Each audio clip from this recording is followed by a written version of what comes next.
രാഷ്ട്രീയ പേര് മര്യാദഘട്ട നടപടി.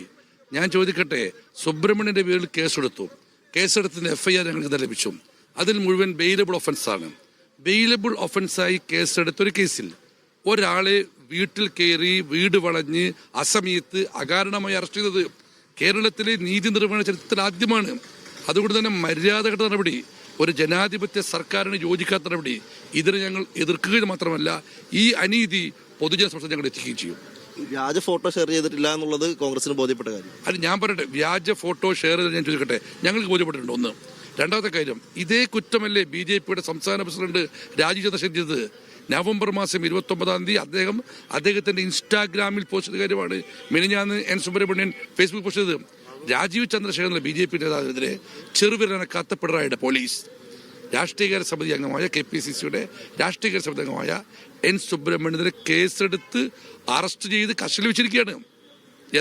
എന്തൊരു നാടാത്? ഇതെന്താ വെള്ളരിക്കപ്പെട്ടതാണോ? ഇങ്ങനെയാണോ ഒരു കമ്മ്യൂണിസ്റ്റ് സർക്കാർ ഇങ്ങനെ നടപടി തീർക്കേണ്ടത്? ഇതാണോ അവരുടെ പ്രവർത്തന രീതി? ഇതിനെങ്ങനെയായിരിക്കും UDF നേരിടാൻ? ഞാൻ പറഞ്ഞു, ഇതിനെ ഞങ്ങൾ നിയമപരമായും രാഷ്ട്രീയപരമായും നേരിടും. ഇന്ന് ഞങ്ങൾ എല്ലാ പഞ്ചായത്തുകളിലും ലോക്കൽ ബോർഡിലും പ്രസിഡന്റ് വെച്ചാണ്. ഒരുപക്ഷെ അവിടങ്ങളിലൊക്കെ തന്നെ ഇവരുടെ കോട്ട കത്രങ്ങളിലൊക്കെ തന്നെ ഇത്തവണ UDF അധികാരമേൽക്കുന്നതിന്റെ വാർത്ത തിരിച്ചുവിടാനോ സംശയമുണ്ട്. മറ്റൊരു കാര്യം നിങ്ങൾ ഓർക്കണം, ഈ ചേവായൂർ പോലീസാണ് കസ്റ്റഡിയെടുത്തത്. ഇതേ ചേവായൂർ പോലീസ് സ്റ്റേഷന്റെ പരിധിയിൽ അസിസ്റ്റന്റ് കമ്മീഷണറായിരുന്ന ഒരാള് സ്ത്രീ പീഡന കേസിൽ കുറ്റക്കാരനായി സർവീസ് സസ്പെൻഡ് ചെയ്യപ്പെട്ടിരിക്കുന്നു.